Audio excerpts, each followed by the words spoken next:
بسم اللہ الرحمن الرحیم۔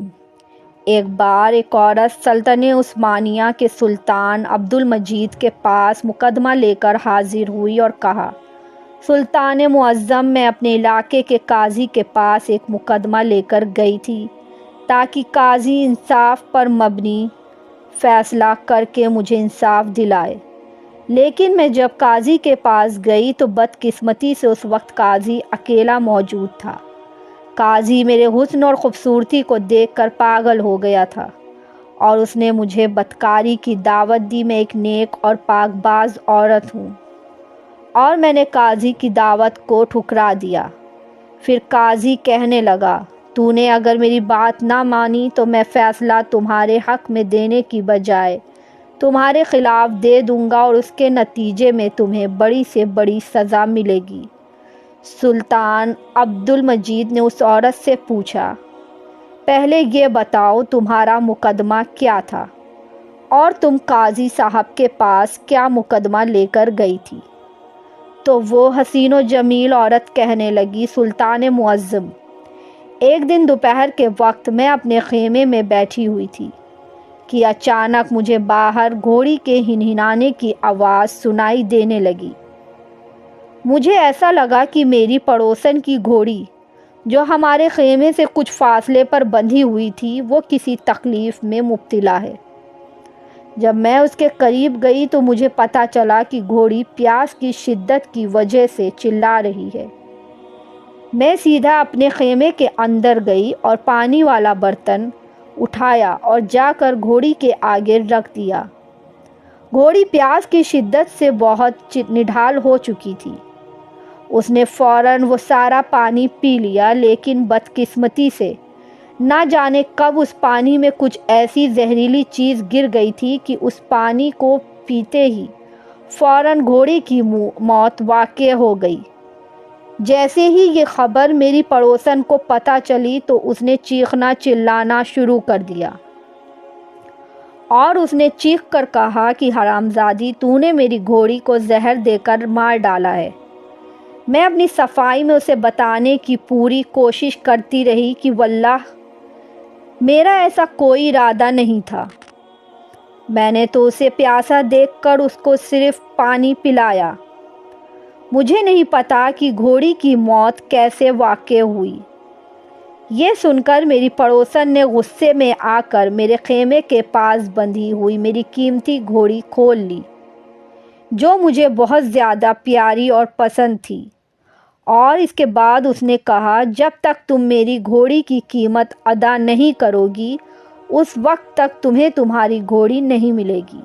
سلطان معظم، یہی وہ مقدمہ تھا جسے لے کر میں قاضی صاحب کے پاس گئی اور کہا کہ آپ انصاف پر مبنی فیصلہ کریں، کیونکہ میں نے جان بوجھ کر اس گھوڑی کو زہر نہیں دیا۔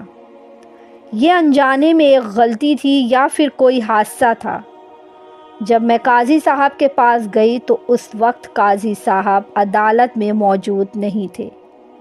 محافظوں سے پوچھا تو انہوں نے بتایا کہ قاضی صاحب قبیلے جا چکے ہیں۔ میں سیدھے قبیلے پہنچ کر ان کے خیمے کے دروازے پر پہنچ گئی اور پھر قاضی صاحب سے اجازت پا کر میں اندر چلی گئی۔ میں نے قاضی صاحب کو اپنی بات تفصیل سے بتائی، لیکن قاضی صاحب تو مجھے دیکھ کر میرے حسن کا دلدادہ ہو چکا تھا اور میرے جسم کو للچائی ہوئی نظروں سے گھور گھور کر دیکھنے لگا۔ پھر قاضی صاحب نے کہا، اگر تم میرے ساتھ بستر پر کچھ لمحے گزارو تو میں تمہارے حق میں فیصلہ دے دوں گا۔ جب میں نے اس کی بدکاری کی دعوت کو ٹھکرا دیا تو اس نے خیمے کا دروازہ بند کر دیا اور مجھے رسیوں سے باندھ کر میرے منہ میں کپڑا ٹھوس کر میرے ساتھ زبردستی زنا کیا۔ جب میں خیمے سے باہر نکلی اور چلانے لگی کہ قاضی صاحب نے میرے ساتھ زیادتی کی ہے تو الٹا اس کے سپاہیوں نے مجھے دھکے دے کر وہاں سے نکال دیا۔ میرے پاس آپ سے انصاف مانگنے کے علاوہ اور کوئی چارہ نہیں تھا، اس لیے میں بڑی مشکلوں سے آپ کے سامنے حاضر ہوئی ہوں۔ یہ سن کر سلطان عبد المجید نے کہا، تمہاری بات بالکل درست ہے، لیکن تمہیں اپنا فیصلہ کسی شہر کے قاضی کے پاس لے کر جانا چاہیے، نہ کہ ایک سلطان کے پاس۔ میرے پاس اتنا وقت نہیں کہ میں اپنے مقدمے کو حل کر سکوں، لہٰذا میں قاضی کو پیغام بھجوا دیتا ہوں کہ وہ انصاف پر مبنی فیصلہ کریں۔ یہ سن کر وہ عورت گڑ گڑانے لگی اور کہا، سلطان معظم، کیا کوئی چور چور کو پکڑتا ہے یا کوئی مجرم مجرم کو پکڑتا ہے؟ یہ سن کر سلطان نے کہا، نہیں۔ تو پھر وہ عورت کہنے لگی، سلطان معظم، اب آپ ہی بتائیں کہ کیا ایک عام عورت کے معاملے پر قاضی دوسرے قاضی کی مخالفت میں کوئی فیصلہ دے گا؟ یہ سن کر سلطان معظم نے فرمایا کہ اگر ایسی بات ہے تو میں خود ہی تمہارا فیصلہ کر دیتا ہوں۔ اس عورت کی فریاد کے بعد سلطان عبد المجید کے حکم پر قاضی صاحب کو بلایا گیا اور چند ہی لمحوں کے بعد قاضی سلطان کے سامنے حاضر ہو گیا۔ سلطان عبد المجید قاضی صاحب سے مخاطب ہوئے اور کہا، کیا یہ عورت سچ کہہ رہی ہے؟ کیا تم نے اس کے ساتھ بدکاری کا عمل انجام دیا ہے؟ یہ سن کر قاضی حیران ہو کر کہنے لگا، نہیں سلطان معظم، میں نے تو اس عورت کو ہاتھ تک نہیں لگایا، یہ تو سراسر الزام ہے۔ تو سلطان نے کہا کہ پھر اس کی کیا وجہ ہے کہ یہ تمہارے خلاف اتنے الفاظ بول رہی ہے؟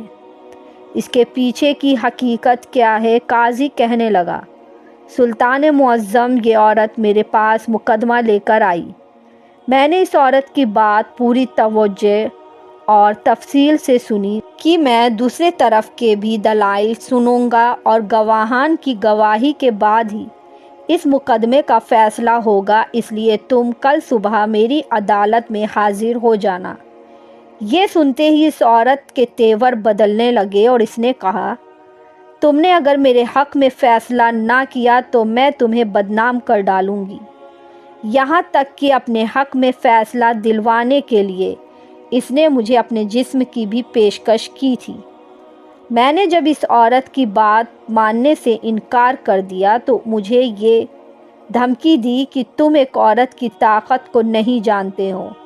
میں نے اس سے بار بار کہا، میں دونوں طرف کے دلائل سننے کے بعد ہی انصاف پر مبنی فیصلہ کروں گا، لیکن یہ عورت جانتی تھی کہ یہ گناہ گار ہے اور اس نے واقعی اپنی پڑوسن کی گھوڑی کو زہر دے کر مارا ہے، کیونکہ اس کی گھوڑی پڑوسن کی گھوڑوں سے کمزور اور کم خوبصورت تھی، اس لیے یہ اس سے حسد کرتی تھی اور اسے ڈر تھا کہ فیصلہ اس کے خلاف آئے گا، اور اس لیے یہ مجھے دھمکیاں دینے لگی۔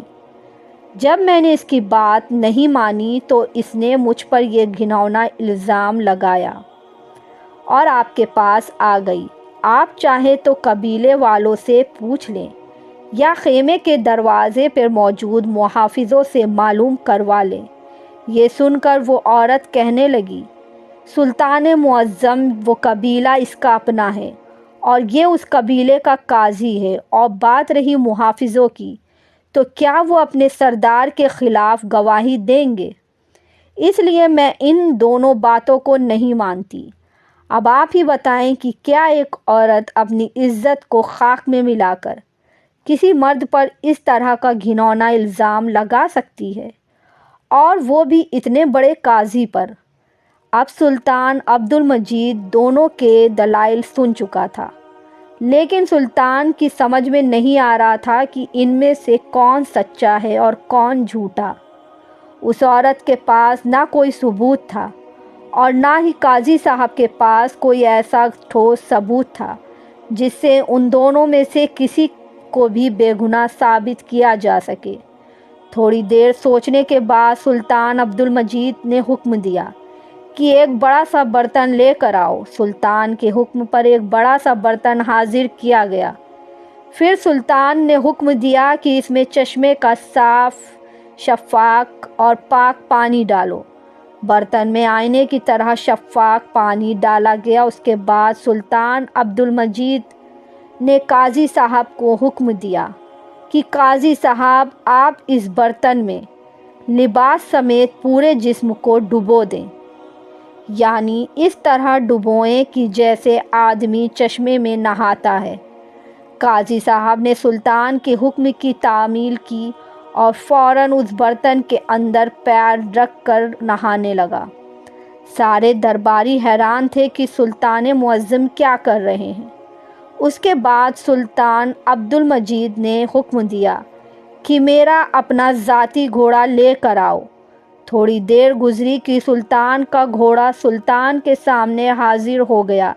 اب سلطان عبد المجید نے کہا کہ وہ پانی والا برتن میرے گھوڑے کے سامنے رکھو۔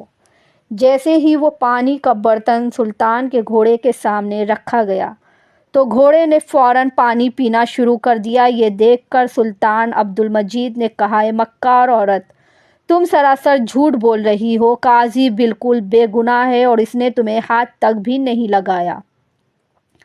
حتیٰ کہ میں یہ بھی کہہ سکتا ہوں کہ قاضی صاحب کا دامن بالکل صاف، پاک اور شفاف ہے۔ یہ سن کر تمام درباری بڑے حیران ہوئے کہ ایک برتن میں نہانے اور گھوڑے کے پانی پینے سے کیسے پتہ چلا کہ قاضی صاحب بے گناہ ہیں اور عورت گنہگار ہے۔ فی الآخر ایک وزیر سے رہا نہیں گیا اور بول پڑا، سلطان معظم، آپ کو کیسا پتہ چلا کہ قاضی صاحب بے گناہ ہیں اور یہ عورت جھوٹ بول رہی ہے؟ تو سلطان عبد المجید نے کہا کہ میرے گھوڑے کی یہ خاصیت ہے کہ یہ نجس اور ناپاک پانی کو منہ نہیں لگاتا، پینے تو دور کی بات ہے۔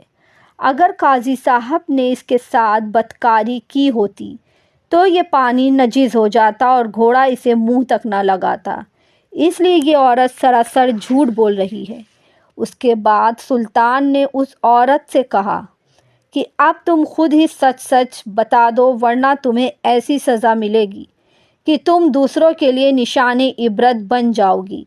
جب عورت کے پاس اور کوئی راستہ نہ رہا تو اس نے سلطان عبد المجید اور تمام درباریوں کے سامنے اپنے گناہ کا اقرار کر لیا اور بتایا کہ جیسے قاضی صاحب نے کہا بالکل ویسی ہی بات ہے۔ میں نے اپنے پڑوسی کی گھوڑی کو زہر دے کر مارا ہے اور سزا سے بچنے کے لیے میں نے قاضی پر یہ الزام لگایا تھا۔